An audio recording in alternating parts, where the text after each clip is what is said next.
প্রাণ খুলে ডেকে বলেন, আমাদের এই জান্নাতের বাগানে কে বসিয়েছে? আল্লাহর হাবিব বলে, সাহাবারা শোনো, কোন আল্লাহর গোলাম এই জান্নাতের বাগানে যদি বসে যায়, আল্লাহর বান্দা জান্নাতের বাগানে বসতে দেরি হয়, বান্দার জীবনের গুনাহগুলো মাফ হতে দেরি হয় না। আমি আপনাদের সামনে কোরআনুল হাকিমের 30 নম্বর পারার 2 নম্বর সূরা 79 নম্বর সূরা, সূরাটির নাম হচ্ছে সূরাতুন নাজিয়াত। কি নাম? এই সূরা নাজিয়াতের প্রথম 5 আয়াতের আলোকে কিছু কথা আপনাদের শোনাতে চাই। আপনারা কি কষ্ট পাবেন? শুনবেন তো? আসুন সবার আগে সূরাটির সাথে আবার একটু পরিচয় হই। সূরাটির নাম হচ্ছে সূরাতুন নাজিয়াত।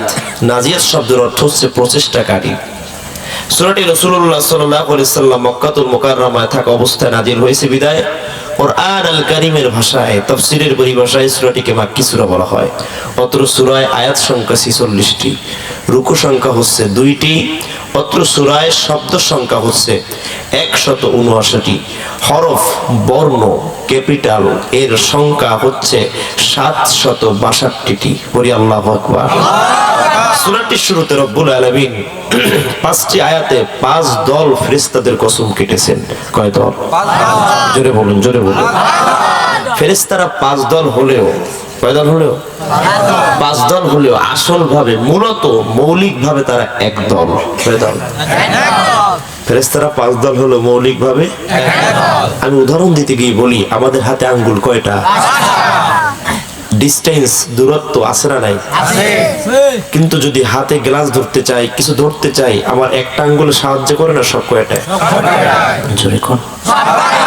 ঠিক তেমন করে আমরা বিভিন্ন পীরের মুরিদ, বিভিন্ন দলের মুরিদ, বিভিন্ন রাজনৈতিক পরিচয় দেই।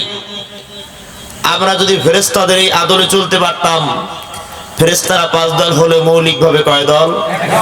জোরে বলুন। আমরা পীর আলাদা থাকবে, তরিকা আলাদা থাকবে, দল আলাদা থাকবে।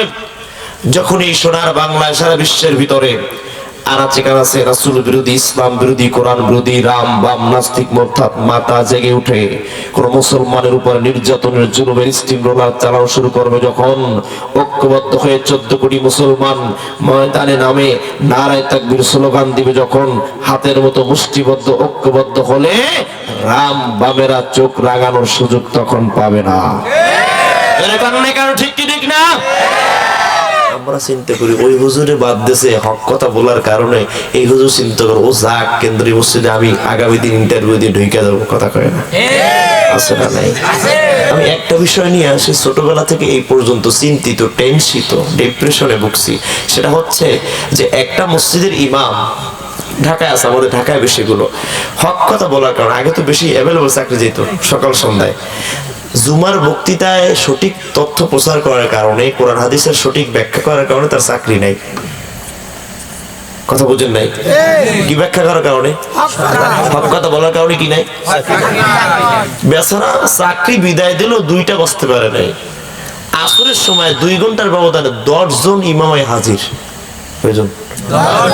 ইমাম সাহেব ইন্টারভিউ নেওয়ার আগে বলতেছে রাজনীতি করা যাবে না, হক কথা বলা যাবে না, সুদের কথা বলা যাবে না। কথা কয় জোরে কোন, জোরে কোন। হুজুর কয় সব মানি, সব মানি, চাই কি? জোরে কয় না, চাই কি?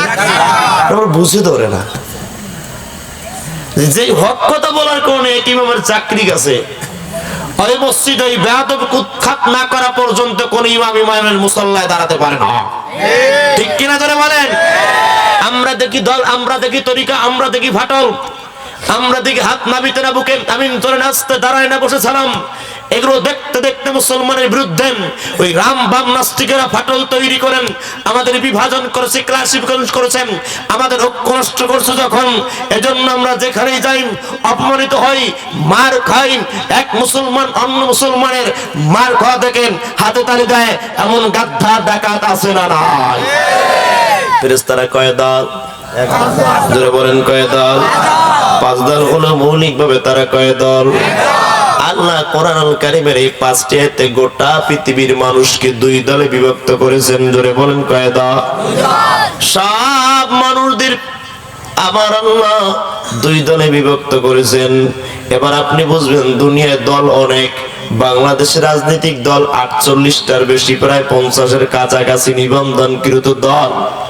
এই দলের ভিতরে এত দলের মানুষ যদি বলে তুমি কোন দল, বলে আমি অমুক নেতা অমুক আদর্শের প্রতীক হয়ে গেছি, অমুক নেতার আদর্শ আমি বহন করি। আল্লাহ কয় গোলাম না না, দুনিয়ার মানুষ হবে দুইটা দল, একটা দল হবে জান্নাতি আর একটা দল হবে জাহান্নামী। একটা দল হবে আল্লাহওয়ালা আর একটা দল হবে আল্লাহ বলা।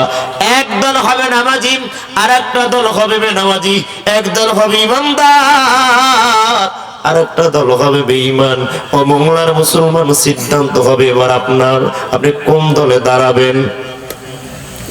আপনি সারা জীবন নামাজ না পড়া আল্লাহ আদালতে নামাজীদের কাতারে দাঁড়াতে পারবেন না। অন্তরে ঈমান না রাইখা ইমানদারদের কাতারে দাঁড়া হতে পারবেন না।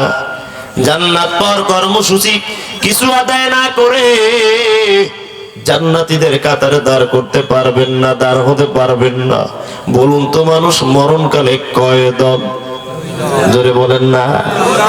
আমরা বক্তা, আমরা শ্রোতা, আমরা ইমাম, আমরা মুয়াজ্জিন, আমরা কেউ জামাত, কেউ সরমনাই, কেউ খেলাফত, কেউ সারসিনা, কেউ হিজবুল্লাহ, কত দল, কিন্তু মরণকালে আমরা হব দুই দল। এক দল জান্নাতি আর এক দল জাহান্নামী। এই জান্নাতীদের মরণ হবে জান্নাতীদের কায়দায়, জাহান্নামীদের মরণ হবে জাহান্নামীদের কায়দায়। জান্নাতীদের কায়দায় জাহান্নামীদের মরণ হবে না। আল্লাহ সূরা নাজিয়াতের প্রথম আয়াতে রেখে বলো, দুনিয়ার মানুষ ওই সমস্ত ফেরেশতাদের শপথ যেই ফেরেশতারা একজন আল্লাহ বলা বেঈমান, নাফরমান, নাস্তিক, বেনামাজি, সুদখোর, বদকার, গুনাহগার এর জান কবজ করার সময় আল্লাহ ফেরেশতাদের পাঠায় দেয় জাহান্নাম থেকে।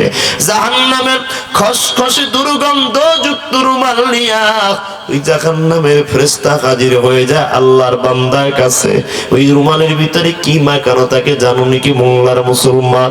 ওই রুমালের ভিতরে গন্ধ, রক্ত, পুজ, পানি, বমি, ইল্লা হামিমা ওয়া গাসসাকা, এগুলো মাখায় আমার আল্লাহ কয় যাও।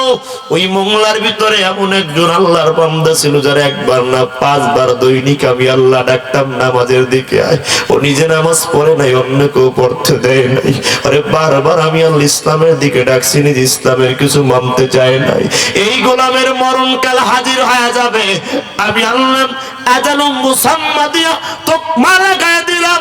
আমি আল্লাহ নির্দিষ্ট করে দিয়েছি, হায়াতের জীবনটার শেষ হয়ে গিয়েছে। আর না, আর না, আর দুনিয়ার ভুবনে থাকা যাবে না, থাকা যাবে না। এ আল্লাহর বান্দারে ধর ধর, রুহটা টান দিয়ে বের করে আন। ফেরেশতারা ওই জাহান্নামী নাফরমান বেনামাজির সামনে হাজির হয়ে যাবে। যখন ফেরেশতারা এবার এসে বলবে, ও আল্লাহর বান্দা, ইয়া আইয়াতুহান নাফসুল খাবিসা, হে অপবিত্র আত্মা, হে বেনামাজির আত্মা, হে নাফরমানের আত্মা, ও সুদখোরের আত্মা, ঘুষখোরের আত্মা, এ বেপরদাওয়ালি নারীর আত্মা, আয় আয় ইরজি ইলা গদাবি রব্বিক, তোর রব, তোর আল্লাহ তোর দিকে নারাজ হয়ে আছে। আল্লাহ রাসূল বলে, আল্লাহর বান্দা আওয়াজটা শুনবে যখন মাথার তালু থেকে পায়ের তালু পর্যন্ত রূহটা দৌড়ানো শুরু করবে, তখন আল্লাহর বান্দার সামনে জাহান্নামের ফেরেশতারা জান্নাতের প্রতিবেদন ভিডিও চিত্র দেখাবে। ও আল্লাহর বান্দা তাকায় দেখ, আল্লাহ কত দয়ার মায়া করে তোর জন্য জান্নাত বানায় রাখছেন। এই জান্নাত তোর নামে, তোর বাবার নামে, তোর দাদার নামে, তোর নিজের নামে দলিল করা জান্নাত। আদম নবীর সন্তান হওয়ার কারণে আল্লাহ জান্নাতটা তোর নামে লিখে দিছে, কিন্তু গুনাহ করার কারণে জান্নাতের বাড়ির খাজনা না দেওয়ার কারণে এই জান্নাতের বাড়ির ঘর আর তোর জায়গা না। দুনিয়ার জমিনে কেউ যদি জায়গা ক্রয় করেন দলিল নাকি নিজের নামে, সেই দলিলকৃত জমির যদি খাজনা না দেয়, বলুন তো জমি থাকে না নিলামে যায়? কয় না। এলাকার মানুষ, মোংলা পোর্টের বন্ধুগণ কান লাগান, দুনিয়ার মানুষ খাজনা দিতে যায় ভূমি অফিসে, তহসিল অফিসে, টিউনের কাছে। দুনিয়ার মানুষ খাজনা দেয় দুনিয়ার জমিন ঠিক রাখার জন্য ও মংলার মানুষ, তোমার নামে লেখা জান্নাতে ঘর, এই জান্নাতের ঘরের খাজনা দেওয়ার জন্য চিন্তা করো নাই, একটাবার খাজনা দেওয়ার জন্য সেই জায়গাও যাও নাই। দুনিয়ার বাড়ি ঠিক রাখতে খাজনা দেয় ভূমি অফিসে, জান্নাতের বাড়ি ঠিক রাখতে চায় যারা, খাজনা দিবে তারা। কোথায় দিবে খাজনা? 5 বেলা মসজিদে নামাজে সিজদা দেয় যারা, জান্নাতের বাড়ির সঠিক হারে খাজনা দেয় তারা। নারে তাকবীর! সালাত কায়েম করো, সালাত কায়েম করো, হবে সম্মানী তুমি, হবে জান্নাতি তুমি। সালাত তোমার অঙ্গে মাখো, সঙ্গে রাখো, তবে তো মুমিন। রব্বিয়ানা আলা, রব্বিয়ানা উজিম, রব্বিয়ানা আলা, রব্বিয়ানা উজিম। জোরে কান মারহাবা। আল্লাহর বান্দা যে নামাজ পড়ে না, জান্নাতের বাড়ির খাজনা সে দেয় না। জোরে কয় না কেন? ও যুবকেরা, ও বৃদ্ধরা, ও জ্ঞানী মানুষেরা, মসজিদে জুমার দিনে মুসল্লি ধরায় না, ওয়াক্তে মুসল্লি খুঁজে পাওয়া যায় না। আস্তে কোন মাইর আসতে পারে। জুমার দিনে এমন আয় আসে সবার লাস্টে, যায় সবার ফার্স্টে। বাড়ি যায় দেখে জোতা নিজের না, অন্য জনের তা পায়। আছে না নাই? আল্লাহর বান্দারা বুঝুন, সারা জীবন নামাজ আদায় না করে আমার মৌনের সময় নামাজীদের কাতারে দাঁড় হতে পারবো না। শুধু